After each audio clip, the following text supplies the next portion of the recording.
जैन प्यारे छात्रों, मैं दिलीप सर। मैं आज आप लोगों को मैं इस वीडियो में आप लोग कराने वाला हूँ क्लास 10th अर्थशास्त्र का चौथा चैप्टर का वीवीआई ऑब्जेक्टिव, जो आपकी बोर्ड परीक्षा के लिए बहुत ही महत्वपूर्ण है। तो आप लोग जो है इसे अंत तक देखेंगे। जितने भी प्रश्न हैं सभी प्रश्न मैं आपको बता दूं, सभी प्रश्न जो है क्वेश्चन बैंक है ना, क्वेश्चन बैंक और मॉडल पेपर से तैयार किया गया है। तो सभी प्रश्नों को जो है आप लोग जो अच्छी तरह रिवाइज कर लेंगे, ठीक है। चलिए, तो पहला प्रश्न आप देख रहे होंगे।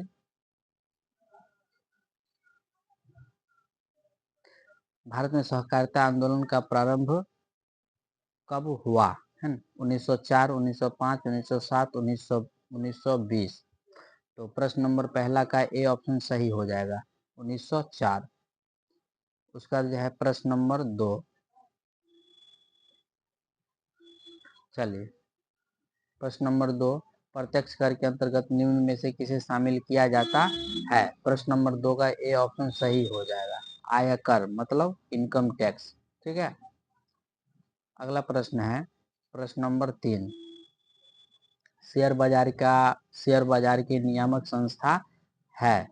शेयर बाजार की नियामक संस्था है। प्रश्न नंबर 3 का बी ऑप्शन सही हो जाएगा, है ना, SEBI से भी इसको बोलते हैं।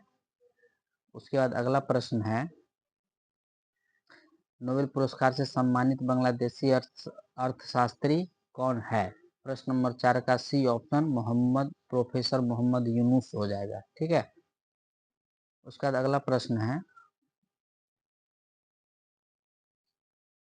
बहुत ही छोटा प्रश्न है, भारत में कितने राष्ट्रीयकृत बैंक है? प्रश्न नंबर 5 का ए ऑप्शन सही हो जाएगा। कौन सा? ए, 5 का ए ऑप्शन सही हो जाएगा। उसका दोस्तों अगला प्रश्न है,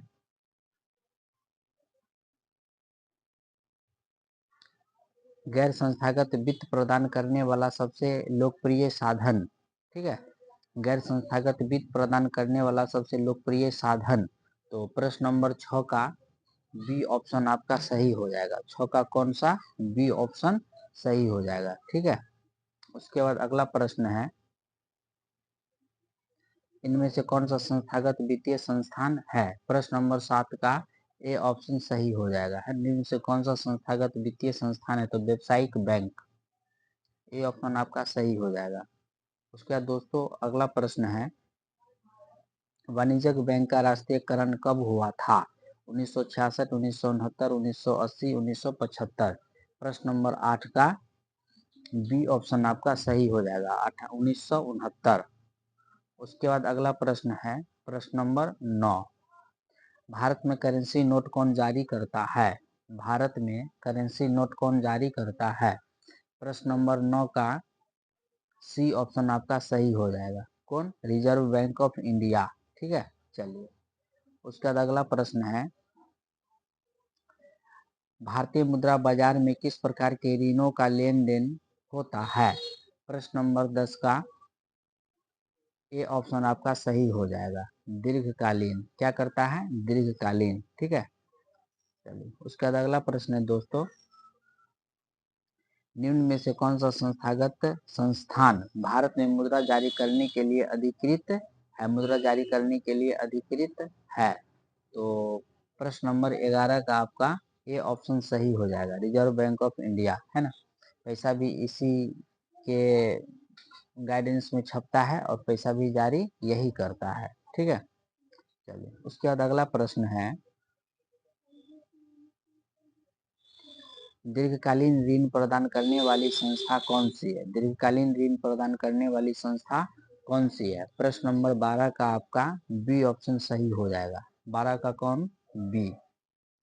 उसका दोस्तों अगला प्रश्न है 13, भारत का केंद्रीय बैंक कौन है? ठीक है, भारत का केंद्रीय बैंक कौन है? प्रश्न नंबर 13 का सी ऑप्शन आपका सही हो जाएगा। कौन? 13 का सी।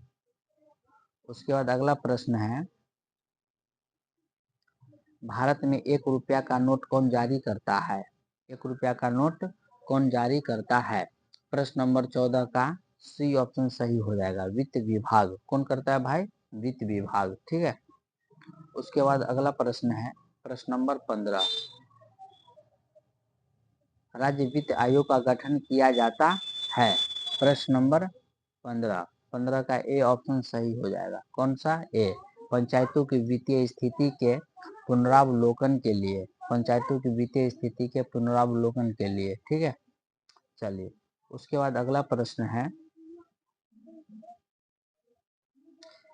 कृषि तथा ग्रामीण विकास के लिए पुनर्वित्त करने वाली शीर्ष संस्था कौन है? प्रश्न नंबर 16 का बी ऑप्शन सही हो जाएगा, नाबार्ड। क्या हो जाएगा? बी ऑप्शन आपका सही हो जाएगा। उसके बाद अगला प्रश्न है सहकारिता साख समिति कानून कब पारित हुआ? सहकारिता साख समिति कानून कब पारित हुआ? प्रश्न नंबर 17 का बी ऑप्शन सही हो जाएगा। 17 का कौन सा? B option. ठीक है, उसका दोस्तों अगला प्रश्न है ग्रामीण बैंक के संस्थापक कौन है? ग्रामीण बैंक के संस्थापक कौन है? प्रश्न नंबर 18 का ए ऑप्शन सही हो जाएगा, प्रोफेसर मोहम्मद यूनुस। 18 का ए। उसके बाद अगला प्रश्न है रिजर्व बैंक ऑफ इंडिया की स्थापना कब हुई? प्रश्न नंबर 19 है रिजर्व बैंक ऑफ इंडिया की स्थापना कब हुई? तो प्रश्न नंबर 19 का बी ऑप्शन जो है सही हो जाएगा। ठीक है, 1935। उसके बाद अगला प्रश्न है भारत की वित्तीय राजधानी किस शहर को कहा जाता है? तो मुंबई को। किसको? मुंबई को। ये ऑप्शन सही हो जाएगा। उसके बाद अगला प्रश्न है बिहार में पहला क्षेत्रीय ग्रामीण बैंक कब स्थापित हुआ? प्रश्न नंबर 21 का सी ऑप्शन सही हो जाएगा। ठीक है, 1976। उसके बाद अगला प्रश्न है केंद्रीय सहकारी बैंक किस स्तर पर काम करता है? केंद्रीय सहकारी बैंक किस स्तर पर काम करता है? प्रश्न नंबर 22 का बी ऑप्शन सही हो जाएगा। 22 का बी, जिला स्तर। कौन हो जाएगा? जिला स्तर। ठीक है, उसके बाद अगला प्रश्न है प्राथमिक कृषि साख समिति कृषकों को किस प्रकार का ऋण प्रदान करती है? प्रश्न नंबर 23 का ए ऑप्शन सही हो जाएगा, है ना। 23 का ए, अल्पकालीन। उसके बाद अगला प्रश्न है सहकारिता प्रांतीय सरकारों का हस्तांतरणीय विषय कब बनी? प्रश्न नंबर 24 का बी ऑप्शन सही हो जाएगा, है ना, 1919। उसका दोस्तों अगला प्रश्न है क्षेत्रीय ग्रामीण बैंक की स्थापना कब हुई? क्षेत्रीय ग्रामीण बैंक की स्थापना कब हुई? प्रश्न नंबर 25 का ए ऑप्शन आपका सही हो जाएगा, 1975। ठीक है, अगला प्रश्न है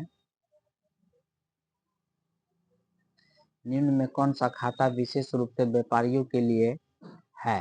प्रश्न नंबर 26 का बी ऑप्शन सही हो जाएगा, है ना, चालू जमा। कौन? चालू जमा। उसके बाद अगला प्रश्न है भारत में मौद्रिक नीति का निर्धारण कौन करता है? ठीक है, भारत में मौद्रिक नीति का निर्धारण कौन करता है? प्रश्न नंबर 27। 27 का सी ऑप्शन सही हो जाएगा। कौन सा? 27 का सी।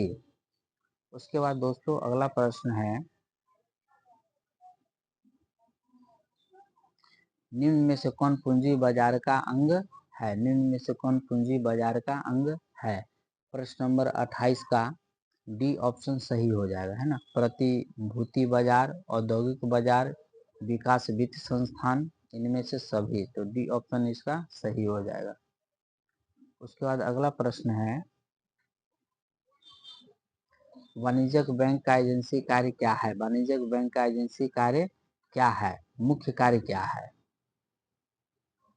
मुख्य कार्य होगा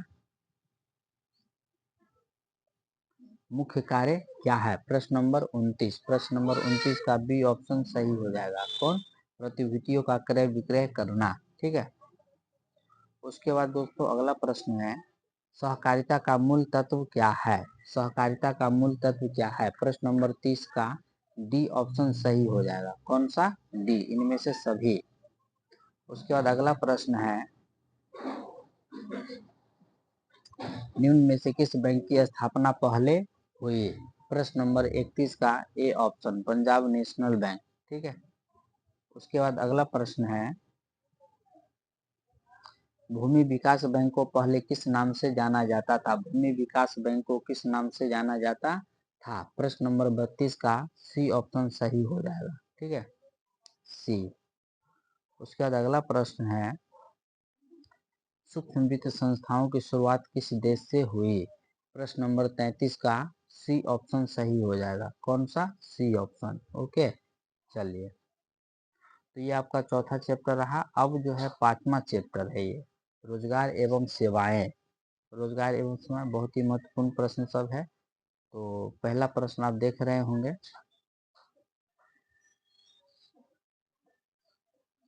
पहला प्रश्न है, भारत में सेवा क्षेत्र को सामान्यतः कितने भागों में बांटा जा सकता है?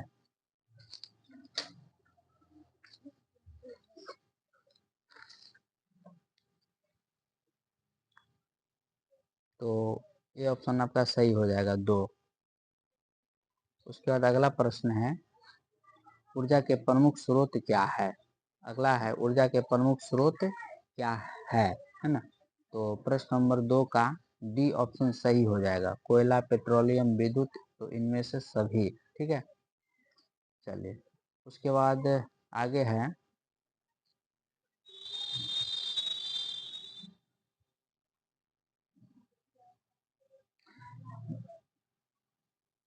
प्रश्न नंबर 3,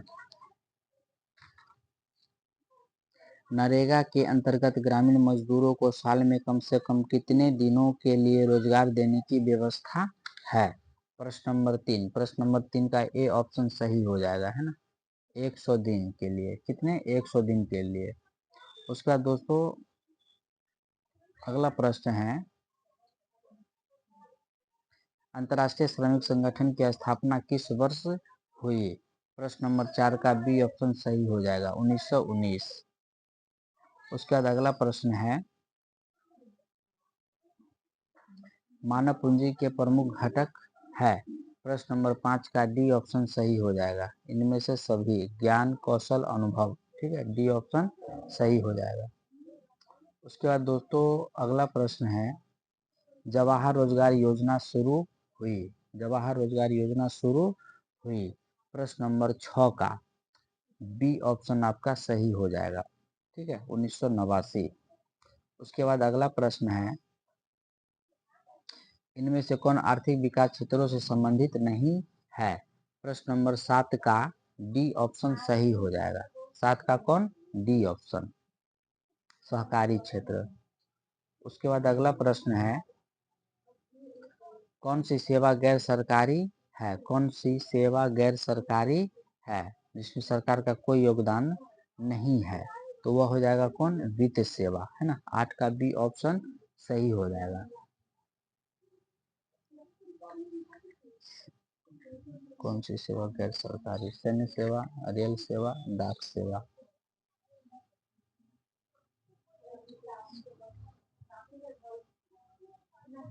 उसका अगला प्रश्न है, आर्थिक विकास संबंधित है? प्रश्न नंबर 9 का सी ऑप्शन सही हो जाएगा, है ना? परिणात्मक परिवर्तन से, गुणात्मक परिवर्तन से। उसके बाद आते हम लोग प्रश्न नंबर 10, विकासशील देशों में कार्यशील जनसंख्या अधिकांशतः संलग्न है? प्रश्न नंबर 10 का ए ऑप्शन सही हो जाएगा, कृषि क्षेत्र में। किसमें? कृषि क्षेत्र में। उसके बाद अगला प्रश्न है, नरेगा कार्यक्रम के नाम के साथ किस व्यक्ति का नाम जोड़ा गया है? किसका नाम जोड़ा गया है? प्रश्न नंबर 11, प्रश्न नंबर 11 का डी ऑप्शन, महात्मा गांधी, सब लोग जानते हैं। चलिए, आते हम लोग प्रश्न नंबर 12 पे, निम्न में से कौन आर्थिक आधारभूत संरचना का घटक है? प्रश्न नंबर 12 का ए ऑप्शन सही हो जाएगा। ठीक है, 12 का ए। उसके बाद अगला प्रश्न है, मानवीय पूंजी निर्माण का मुख्य घटक है? प्रश्न नंबर 13 का डी ऑप्शन सही हो जाएगा। ठीक है, डी। उसके बाद अगला प्रश्न है, निम्न में से कौन पिछड़ा राज्य है? प्रश्न नंबर 14 का डी ऑप्शन सही हो जाएगा। ठीक है, बिहार। उसके बाद अगला प्रश्न है, आर्थिक क्रियाओं का क्या उद्देश्य है? प्रश्न नंबर 15 का डी ऑप्शन सही हो जाएगा, जीविकोपार्जन। क्या हो जाएगा? जीविकोपार्जन।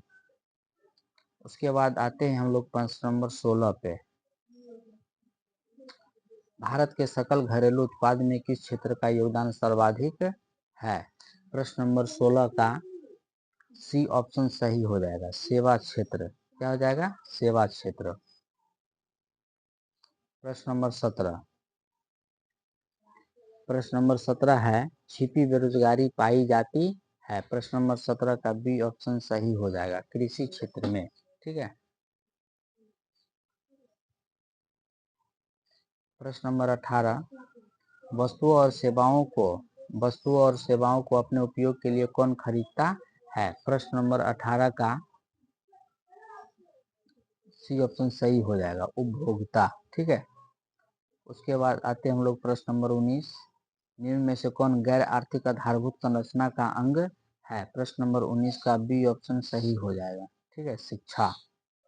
उसके बाद अगला प्रश्न है प्रश्न नंबर 20, मनरेगा होगा यहाँ पे। ठीक है, मनरेगा।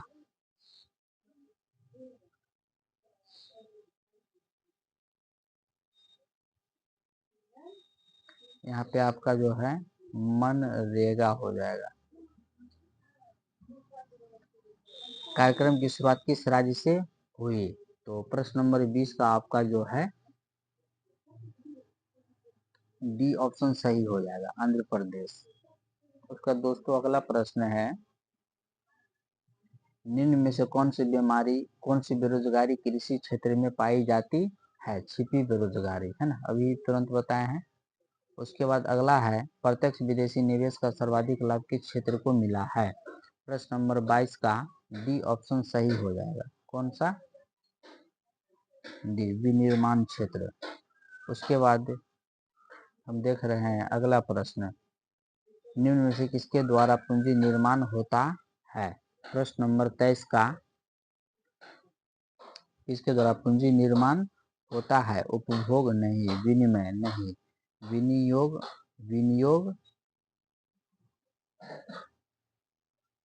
बचत। पूंजी निर्माण विनियोग से होता है, कहीं भी हम निवेश करेंगे उसके बाद ही क्या होगा? पूंजी का निर्माण होगा। ठीक है।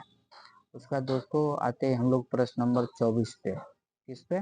प्रश्न नंबर 24, देश की सीमा के अंदर एक वर्ष में उत्पादित सभी अंतिम वस्तुओं एवं सेवाओं का मौद्रिक मूल्य क्या है? ठीक है, प्रश्न नंबर 24 पे है। तो प्रश्न नंबर 24 का बी ऑप्शन सही हो जाएगा। कौन सा? बी। उसके बाद अगला प्रश्न है,